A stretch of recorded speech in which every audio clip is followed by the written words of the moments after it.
Once upon a time in a coral kingdom under the sea, there lived a beautiful mermaid with a lovely singing voice and a wonderful splash. Every morning when Mira the mermaid woke up, she would jump out of the water and do a little dance, and then plop, she would do her famous splash. The bubbles would shimmer and sparkle just so. The waves would curl and crash in perfect rhythm. And when the sun hit the water just right, a rainbow would form in the mist. It was the most magical splash in the whole wide ocean. One morning, Mira woke up and did her little dance, and then she plopped. But something was wrong. There were no bubbles, no waves, no sparkle, no. It wasn't a regular splash at all. It was a big, embarrassing, ordinary.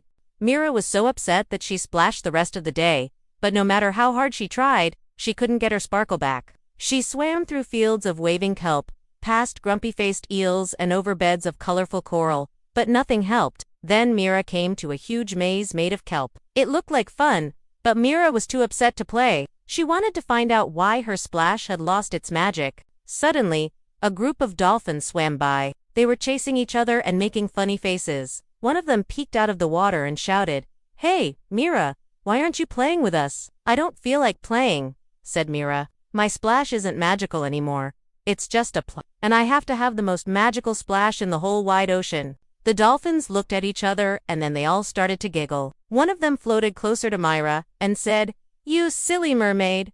Your splash is magical because you make it magical. It's not because of any trick or charm or special thing. It's just a gift from the sea to you and from you to everyone who sees it." Mira thought about this for a moment.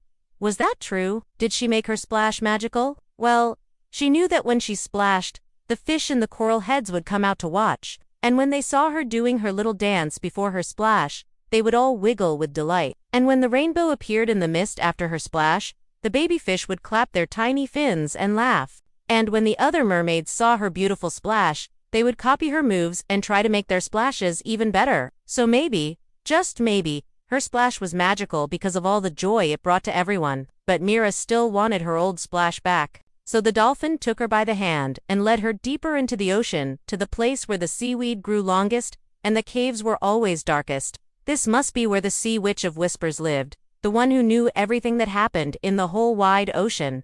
Mira knocked on the witch's cave and called out, "Sea witch! Sea witch! Please come out and see a mermaid who has lost her magic splash. She dives through kelp mazes, tickles dolphins and visits the sea witch of whispers to find what makes a splash magical."